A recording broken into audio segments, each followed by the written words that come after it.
Filosofi baru Timnas Indonesia, 4 back, ball possession, dan sepak bola menyerang. Transformasi permainan tengah dibangun dalam tubuh Timnas Indonesia. Baik di level senior maupun kelompok usia, pola permainan Garuda kini mulai menampilkan identitas yang seragam, formasi 4 back, mengandalkan penguasaan bola, dan menekankan permainan menyerang. Perubahan ini bukan kebetulan semata. PSSI telah merancang struktur kepelatihan yang lebih rapi untuk menopang pengembangan Timnas Indonesia. Kehadiran Alexander Juier sebagai direktur teknis, menggantikan Indra Syafri, melengkapi jajaran teknis yang sebelumnya sudah diperkuat Jordi Cruyff sebagai penasehat teknis dan Simon Tahamata sebagai kepala pemandu bakat. Ketua Umum PSSI, Erick Thohir, menyebut filosofi baru ini akan menjadi pondasi jangka panjang. Saat menyaksikan langsung laga Timnas Indonesia U23 melawan Laos, ia menegaskan bahwa pembentukan gaya bermain ini bukan sekadar proyek jangka pendek, melainkan bagian dari pembangunan sepak bola Indonesia secara menyeluruh. Erick Thohir menegaskan filosofi bermain baru Timnas Indonesia memiliki 3 kunci utama. Formasi 4 back sejajar, ball possession, dan sepak bola menyerang. Menurutnya, perubahan yang terlalu sering justru akan menghambat proses pembentukan identitas sepak bola nasional. Saya rasakan kita sudah bicara, kita sedang membangun strata kepelatihan, bahwa sekarang kita sudah punya technical director. Kita kontrak 4 tahun, ujar Erick. Kita perlu yang namanya tadi pembangunan secara menyeluruh. Kalau kita lihat juga, sekarang formasi tim nasional U23 kita dan senior sudah mulai bermain dengan posisi 4 back, dengan konsep ball possession dan menyerang. Lebih jauh, Erick menegaskan filosofi ini harus dijaga konsistensinya. Ya, ini memang kalau diubah terus nanti akhirnya konsep daripada pembangunan formasi ke depan berubah-berubah lagi, tegasnya. Filosofi baru Timnas Indonesia mulai terlihat jelas di skuad U23 asuhan Gerald Vandenberg. Meski sempat gagal di Piala AFF U23, Vandenberg tetap mempertahankan skema 4 back pada kualifikasi Piala Asia U23 2026.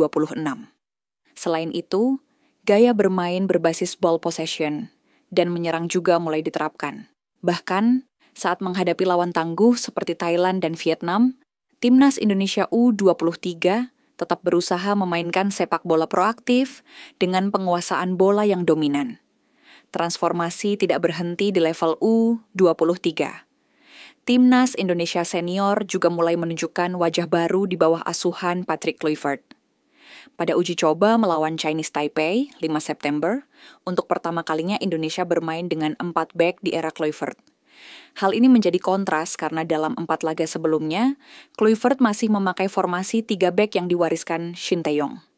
Perubahan tersebut sekaligus menghadirkan corak baru, di mana Indonesia tampil lebih berani dalam menguasai bola dan menyerang lawan.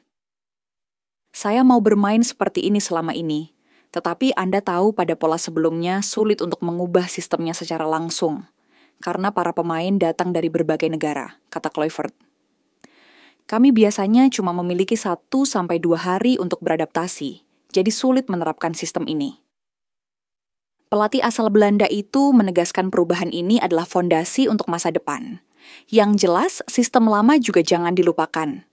Tapi ini adalah sistem baru yang ingin kami mainkan. Saya ingin terus menyempurnakannya, tegasnya. Striker Timnas Indonesia sebut kekurangan skuad Garuda dalam kemenangan 6-0 atas Taiwan. Mantan penyerang Timnas Indonesia, Indrianto Nugroho, menyatakan skuad Garuda masih memiliki kekurangan di lini belakang saat menghadapi Timnas Taiwan.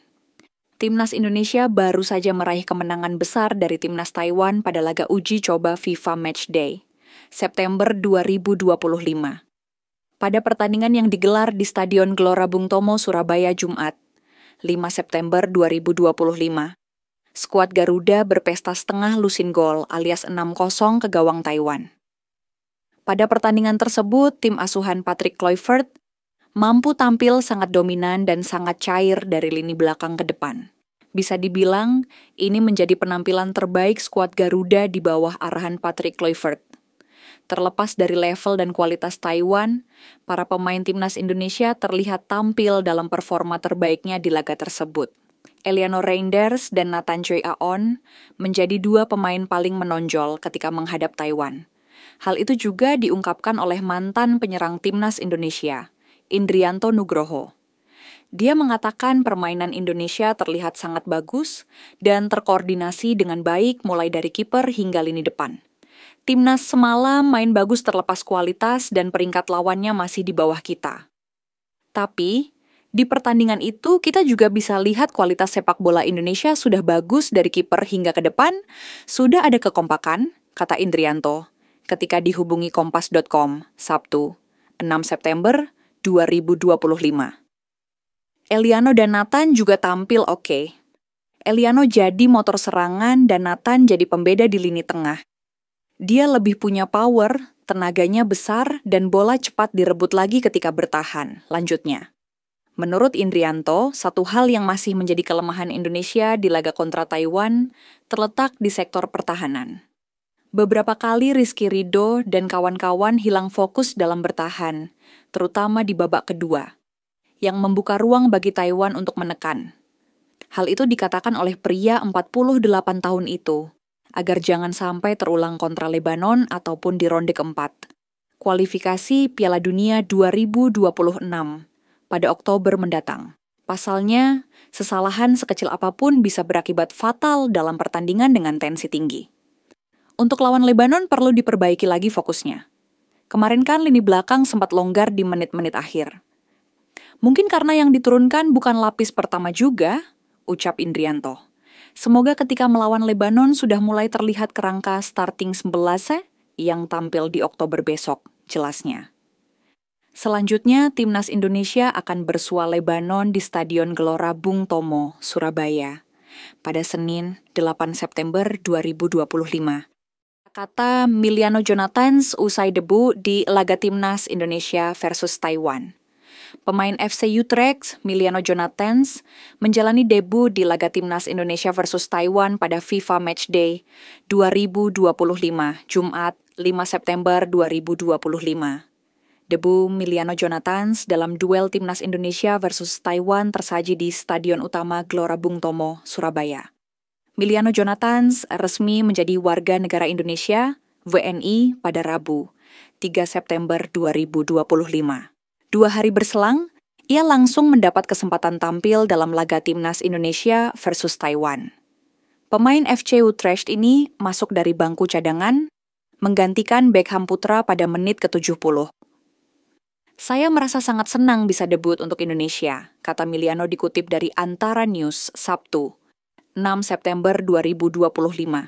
Pemain sayap berusia 21 tahun tersebut mengaku sudah tidak sabar kembali membela timnas Indonesia saat melawan Lebanon pada Senin, 8 September 2025. Menurut Miliano, Garuda menargetkan kemenangan ketika menghadapi Lebanon, meskipun lawannya berada di peringkat FIFA yang lebih tinggi 112 dibanding Indonesia, 118. Hal ini berbeda dengan Taiwan, yang berada di posisi ke-172 dunia. Jadi, mari menang lagi dan perasaan yang baik untuk bulan Oktober, ujar Miliano. Ia menilai kemenangan melawan Lebanon akan menjadi modal penting jelang 2 laga krusial putaran keempat. Kualifikasi Piala Dunia 2026 zona Asia melawan Arab Saudi dan Irak pada Oktober 2025. Selain itu, Miliano mengaku terkesan dengan 24.272 penonton yang menyaksikan laga timnas Indonesia versus Taiwan di Stadion GBT. Suasananya luar biasa, hebat, sempurna, saya suka fan Indonesia, tutur Miliano.